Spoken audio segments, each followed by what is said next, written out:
Welcome to Square Notes, the Sacred Music Podcast. Your chance to learn about the teachings of the Catholic Church on sacred music, both in theory and practice. Through interviews, discussions, and music, your hearts and minds will be lifted up and better understand what it means to sing the praise of His glory.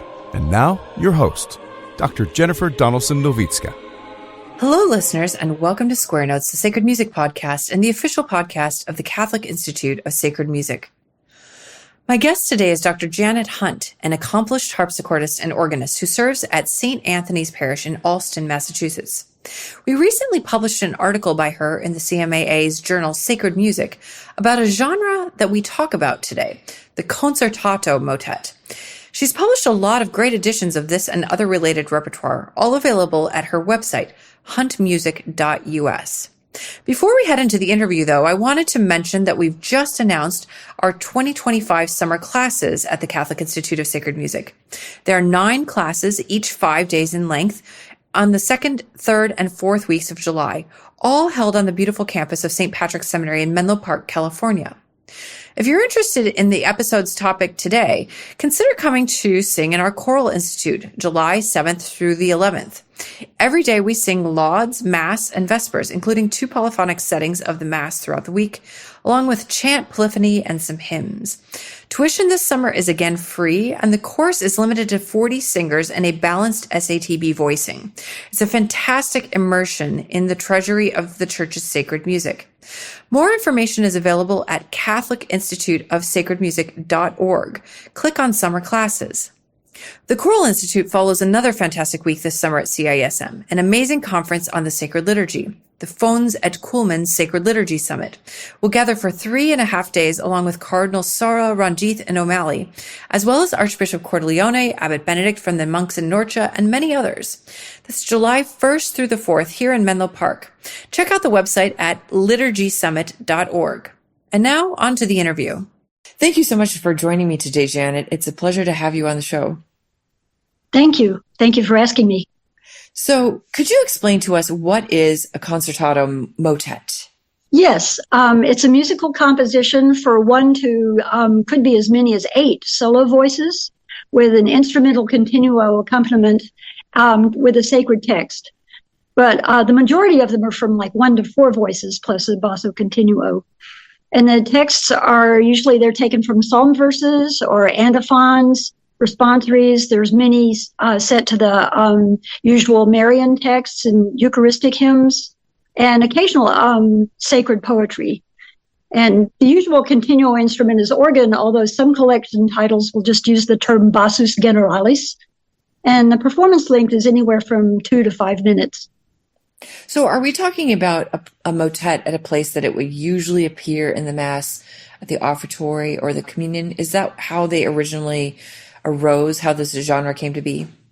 Well, that's an interesting question. There's a lot of the texts are chosen from like Vespers antiphons. There'll be like the special antiphon for the Magnificat for that evening. There are a lot taken from lauds and matins just because apparently the text just appeal to the composers.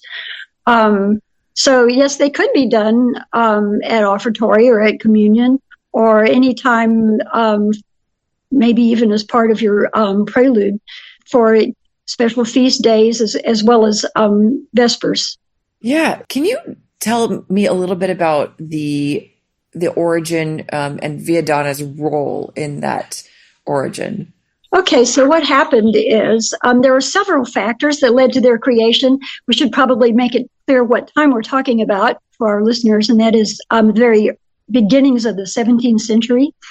So towards the end of the 16th century, there were several factors that led up to this. One was there was interest in new textures. There was interest in monody. That was in secular music. And in sacred music, the Council of Trent had already expressed their desire that the text could be clearly understood. So this resulted in more concise phrases in music. And then also there was a reduction in forces just for a variety of reasons. It could be, a small chapel or something that didn't have a whole lot of singers available. Could be budget, could be the plague kept rearing its ugly head from time to time and reducing numbers of people available, and also the amount of money involved for support. By the 1580s already, there's evidence of instruments substituting for a vocal line on occasion. But you can imagine this doesn't always work because you might miss a portion of text that only that particular voice had. There's also evidence that the organ frequently accompanied motets, even if there isn't a specific indication to do so. So what Viadana did, his solution was to very purposefully compose concise motets for a small number of voices with continuo support. And he started this in 1602 with this landmark publication called Cento Concerto Ecclesiastici, or 100 sacred concertos.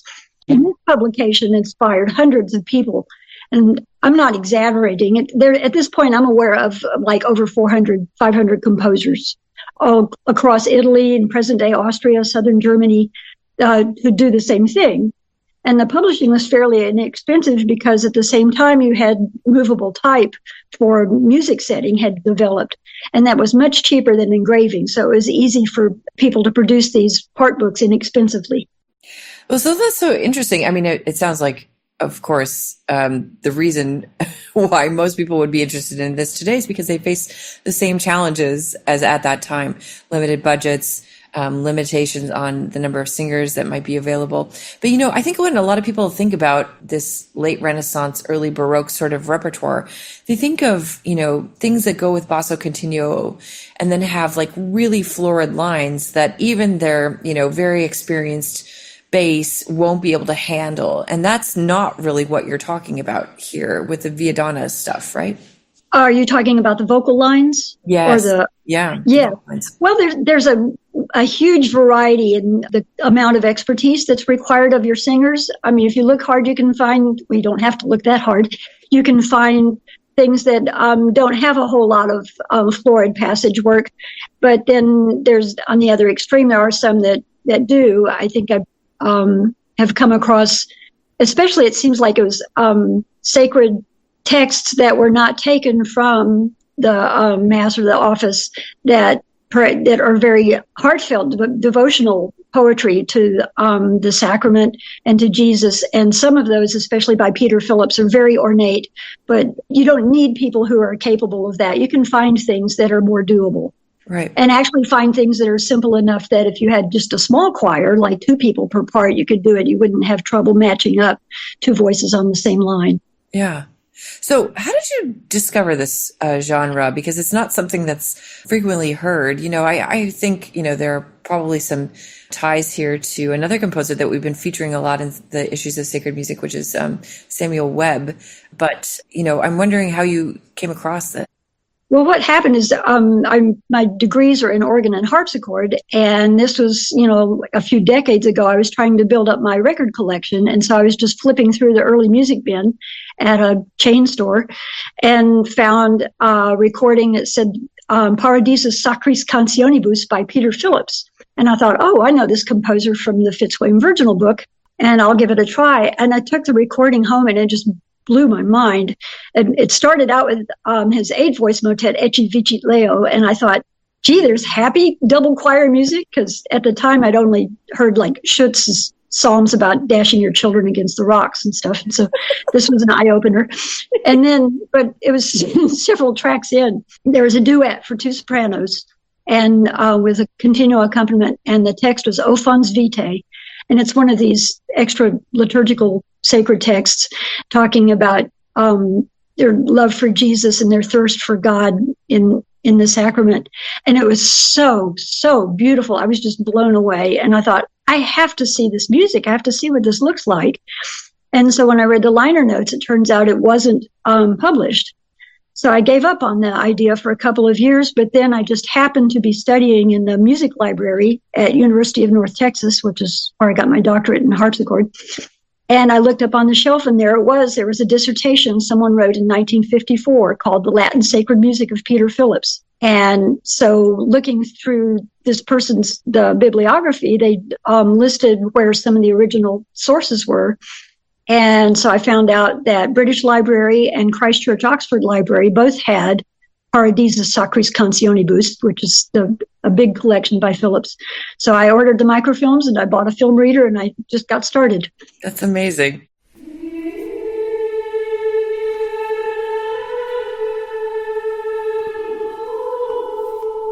Go to the summit. Join us this summer, July 1st through the 4th, 2025, at St. Patrick's Seminary in Menlo Park, California, for the Fons et Coulmen Sacred Liturgy Summit.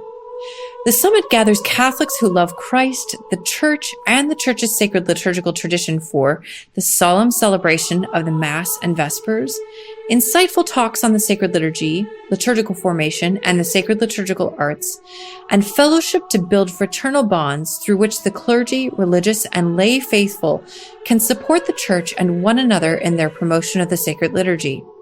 Speakers and celebrants include Cardinals Sarah, Ranjith, and O'Malley, as well as Archbishop Cordileone, Abbot Benedict from the monks in Norcia, and many others.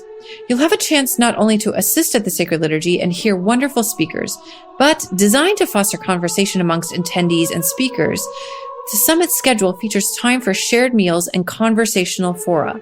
The fora, moderated by conference hosts, will engage participants, prelates, and clergy in attendance, and summit speakers in discussion about the practicalities of the promotion of the sacred liturgy and liturgical formation in their parishes and schools.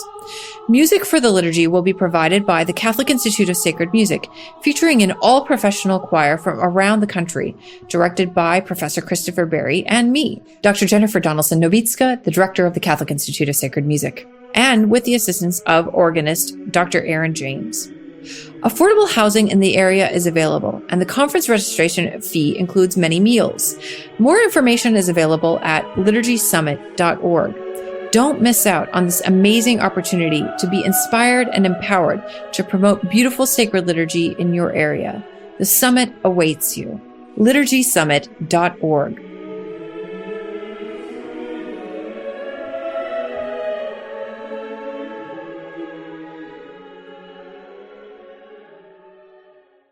Actually, could we dive in a little bit about Peter Phillips? Because I've never had anyone on to talk about him, but he's an amazing composer. I love his music. And could you just tell us a little bit about him and perhaps his work in this genre? I think he's a fascinating character because he's about 20 years younger than William Byrd. And I listened to your earlier podcast with Dr. Kerry McCarthy about Byrd being a Catholic musician in England during turbulent times. And so if you think about it, in the 1580s, that was a particularly uneven, unstable time for Catholics in England. And Peter Phillips is about 20 then. So he has an opportunity to accompany a nobleman to Italy, and he jumps on it. So he's in Italy for a little while, but he eventually ends up at court in Brussels. There are Habsburgs there, Archduke Albert and Isabella, who had a chapel with a thriving musical scene, and they were very sympathetic to English musicians coming over, Catholic English musicians coming over. So he had a job there working for them. And also in nearby Antwerp, there was a thriving music publishing concern going. So it was easy for him to get his works published. So he did 3 collections of these Concertato motets for 1, 2, and 3 voices. And they're all available in modern editions now. It's amazing. And do these typical modern editions have the basso continuo realized, or is it just the figured bass there? No, they don't. Now, Phillips is unusual in that he gives you both the treble line, so we call not only basso seguente, following the lowest voice part if there is a low voice part, but also following the treble. And so sometimes it's called a short score. So it's very helpful. I don't realize the continuo parts because my experience with it, even if somebody has put their realization in tiny Q-shaped notes, you can't unsee it, and you get locked into just one performance. And also our knowledge about it is constantly changing. So early 17th century continuo is very easy to get started learning, and it actually makes sense to start there rather than late Baroque, because there's hardly any figures. The harmonic scheme is so simple, and there are rules that people published even in the beginning of the 1600s and English translations are available online. We can put that in our sources too. It's called bassusgeneralis.org. And it's just so easy to get started. And I would encourage people to do that, because you can be very simple at first and then later on figure out how to spice things up a little bit by ornamenting the cadences or filling in little passage work between sections. Or, if you see a part where maybe the voices are in imitation with each other, you can try to join in on that. But you don't have to do that right away. It's just so simple. Yeah. Thanks for that encouragement. I always enjoy encouragement from harpsichordists to branch out into basso continuo. Can we also talk about another composer that you mentioned to me, Giacomo Finetti, and his works in these genres? Yes. So he's roughly contemporary with Peter Phillips.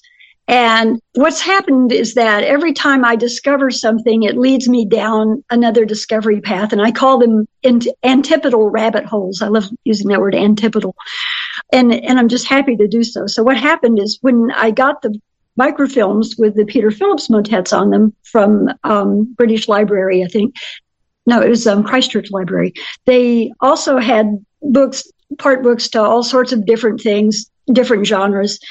And so Giacomo Finetti was on there, but it wasn't all the part books. It was like 2 out of the 5. And I saw some of the titles and they intrigued me because he had done a setting, for example, of Ego Flos Campi. And I thought, well, I like that setting by Clemens non Papa. I wonder what Finetti did with it. So I ordered the rest of the Finetti films. And once I got those, there were a couple of pages that had not been photographed very clearly. And I really needed to see the original before I could publish.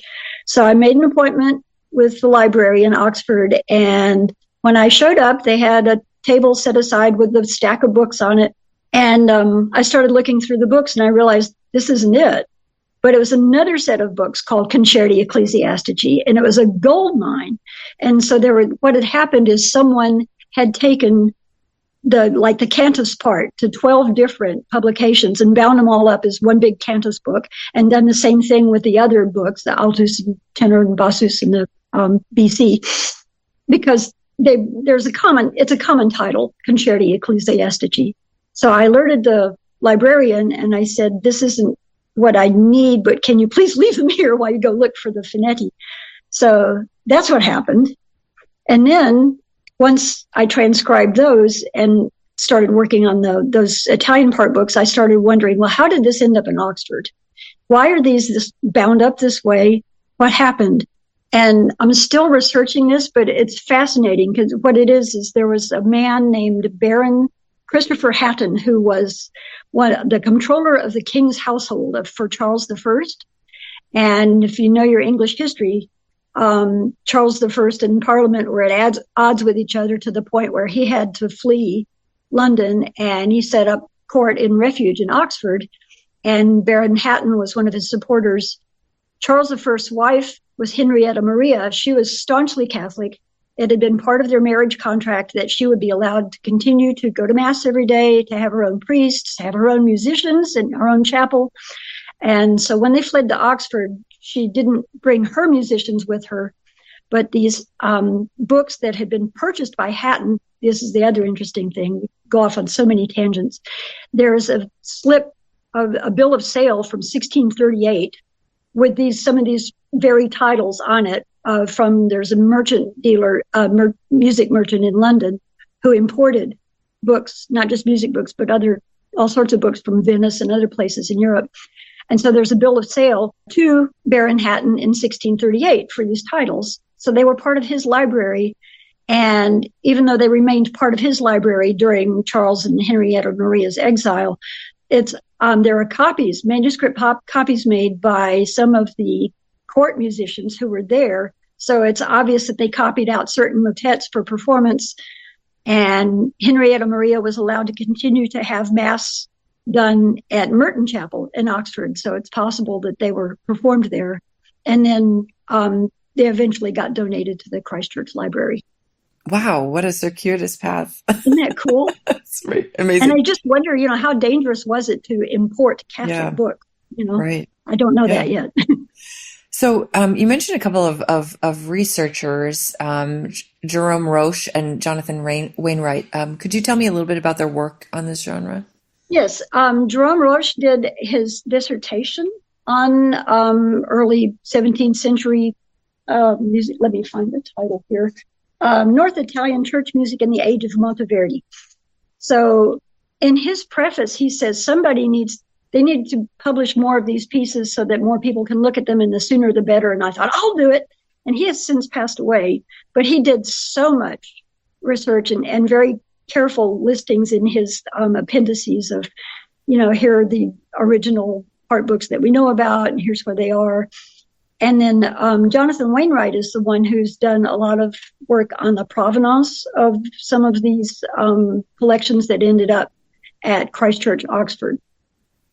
So can you tell me more about modern editions, and so where are most of these things appearing, like in series just dedicated, like the total corpus of, such and such composer versus such and such composer, or are they appearing like they used to in these collections just dedicated to this genre? Actually, there's only a couple that are dedicated exclusively to one composer, and I think there's a series in progress on Alessandro Grandi, who I highly recommend. So those are several have already been published, and I think more are forthcoming. The rest are just in bigger sets, like Musica Britannica has some Richard Deering, for example. I've published about 15 editions so far, and it's huntmusic.us. And then the AR editions from Madison, Wisconsin, where they do music research into different eras, they've done several. I love their editions of stuff. For people who are interested in finding music by female composers, they've done a couple where were nuns who also wrote in this style, not only for the convent, but also just for other, churches in the area. So Caterina Asandra and Chiara Margherita Cozzolani. There are two of them. But the rest of them, you just find in these, they're like bigger sets of, music from the time or sacred music. And then some other individual people who have done their dissertations on a particular composer. So one of them is a German composer named Urban Loth, L-O-T-H, and then another one on Leonis Leone. So if you search like on dissertation titles or on RISM or IMSLP or something, you can start finding more and more of these people. So let's dive into the IMSLP world, because I'm sure that's going to be the first place that a lot of listeners go to just try to find some of these things. So what are some of the things that they might look for on IMSLP that would be available to them and not be, like editions in old clefs or hard to read or whatnot? There are a few people who have taken some of these collections and put them in modern score. I can't think of the names of any offhand, but that does exist. One of the things I found out, and if you look on IMSLP for a particular composer, they'll show you what they have for that composer on his own, but also if he appears in a collection. And that's where I found another rabbit hole, which is these huge anthologies. There's one by Johannes Donfried that has, I think, 693 motets in it. And there's 400 composers represented in this one collection. And that hasn't been done in modern editions, but there's another one. I don't remember. It's Shadeus or someone else, one of those other massive anthologies from about the same time. Somebody has put it in modern score. And you can also on CPDL just type in and see what somebody's done there. And those will usually be in modern score. Occasionally I've seen some with realized continuo, but others that have been more faithful to the original and not tried to realize it. Right. Let's talk about your work. What are some current composers that you're working on, and how are you approaching this? Okay, so it's huge, but the Donfried ones, I've gone through, I've made an Excel spreadsheet. What he's very helpfully, the way it's promptuarii musico something. Anyway, I found out promptuarium means repository or treasure of music. So he has one that has 693 motets just throughout the church year, and he's got it organized that way. And what he did, he was in southwestern Germany, so that area was still Catholic, even though Northern Europe was Protestant. So what he was trying to do is put together an anthology for Catholics in southern Germany to be able to have immense repertoire. And it also shows the influence that Italy had pretty much all over Europe at that time. It's stylistically. And so he probably rated all these, inexpensively produced editions that I referenced earlier. So some of those we don't have access to anymore. So there might be a composer on there that this is the only thing we have from them. There is some duplication of things that are available, but mainly, as I said, 400 composers. There are some familiar ones like Finetti, and Hans Leo Hassler was one of the few Germans who's included. It's overwhelmingly Italian. So that's what I'm working through now, and I'm just trying to chase down individual composers and see what I can find out about them. And I'll go on RISM to see if they're the original work that they had, if that's available anywhere. Many times there's part books missing. Sometimes if it's just a basso continuo part, you can kind of, figure it out if you really want to work that hard. But there's so much of this out there that I don't feel the need to do that. Donfred also did a collection of, it's called Viridarium, which means garden, and that's exclusively Marian motets for throughout the year. And then he did a third one that's got mass settings. So I figured this is enough to keep me busy for the rest of my life, and I'm happy doing it. I haven't figured out how I'm going to make it available to the public yet, but stay tuned. That's great. So can you talk a little bit just about how a professional church musician might use these motets today? Okay, well, if you don't have that many singers available, it's good you can use them as offertory or communion motets for during Mass. And then also if you do a special like evensong or Vespers for a particular feast day, you can use them there. I've done that. What I find interesting is that some of the motets are kind of like generic fill-in-the-blank saints' names, so it's not like it's specifically in honor of St. Stephen or St. Peter or somebody. It'll just say, let us laud and praise this famous man, and then there's a blank, and you just fill in, Peter or Johannes or whoever you want to. You can adjust it.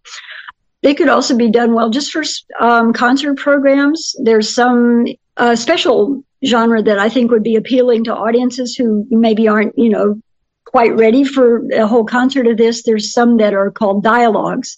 And so what they do is they take a text from the Bible where there's an interchange between characters, and they kind of assign each voice to a different character, and then the entire four-voice choir serves as a turba, or the crowd that does commentary. And it's interesting. I think one of my favorite ones is by Niccolo Fontei, Fontei. And it's called Maria Magdalena, but she frequently gets confused with the fallen woman who buys the expensive ointment to anoint Jesus' feet. And so it starts out with a narrator. It shows just a little bit of an understanding of human behavior, because the narrator will tell you about, Maria purchased this ointment and anointed Jesus' feet with it, and then wiped his feet with her hair. And it says, and this wonderful aroma filled the house. So then one other voice comes in and says, why this unnecessary expense? You could have, donated this money to the poor. So one person says that's first, but then the rest of the choir joins in, is like, yeah, that's what you could have done. And so it's funny. It shows human nature. And then Jesus, who of course is a bass, the bass goes, why are you giving this woman a hard time? What she has done is a good thing. You will always have the poor with you, but you won't always have me. And so then just one by one, the voices join in, mollified sort of, and they're all going, yes, she has done a good thing. And it ends kind of calmly that way. Wow, that's great. So I think that sort of thing, if you explained it carefully in a program, or even in, notes for your church bulletin, that people would be very receptive to it. So can you talk a little bit about kind of the range of forces that might be used if you were to do them in a church today? There's some even just for a solo voice. Viadana did things for all four of the regular voice parts. A particularly pleasing combination is like two sopranos and continuo, or three sopranos and a bass. So, even like modern day, we always have trouble finding tenors. There's plenty out there. Just because it's for four voices doesn't necessarily mean it's a SATB. It can be like SSAB, for example, or SSSA or something. And can you point us to any sorts of things online? You'd also already mentioned bassusgeneralis.org, but are there some other things available just to help people make their foray into continuo if they feel a little bit nervous about it? There is so much. I mean, really, Bassus Generalis has so many things. I think you'll find everything you need there. There's a collection. It's called Keyboard Accompaniment in Italy around 1600, and it's by Music Academy Basel, Forschungsportal Schola Cantorum Bassaliensis. And it's got a number of articles, and it really takes you from the very, very beginning of late Renaissance music being accompanied, shows you how they did it. Sometimes they wrote out entire scores. Sometimes they just kind of simplified the voice parts. And it really just, if you read through it, it kind of holds your hand. And you can download that for free. I downloaded it and sent it out to be printed just so I had a nice version of it. Wow, wonderful. And you're also working on an article, I understand, about this. Oh, yes. I'm trying to approach it from different ways. I'm trying to approach it from the viewpoint of an organist who's like so happy that he or she has found these collections, but it's like, wait, I don't feel comfortable with continuo. I've never really done it. So what I'm going to do after I feel like I have enough information is to just start from the very beginning and show how you can start out just, putting simple harmonies to the bass note. And then eventually, as you feel more comfortable, adding, as I mentioned before, ornamentation or little passages or imitations. But I haven't decided where to shop that out yet, but I was thinking maybe the American Organist. But also, I'm putting together a proposal to maybe do a workshop on that at a convention. Wonderful. Thank you so much for explaining this genre to me. It was something that I was unaware of. And, people also can read your article on this topic in the summer 2024 issue of Sacred Music that we published, pages 13 to 31. And there are some really helpful excerpts and explanation in that article as well. So thank you so much, Janet. Oh, thank you. Thank you for asking me. We hope you've enjoyed listening to Square Notes, the Sacred Music Podcast, with Dr. Jennifer Donaldson-Nowicka. For more information about this episode, sacred music resources, or upcoming events, visit our website at sacredmusicpodcast.com. You can subscribe to our podcast on iTunes, Stitcher, YouTube, or your favorite podcast app. If you enjoy our podcast, please write us a review on iTunes. This improves our iTunes ranking and helps others find out about the podcast. The music you heard at the beginning of this episode is Hec Dies by William Byrd, sung by the London Oratory Schola Cantorum Boys Choir, directed by Charles Cole from the CD Sacred Treasures of England.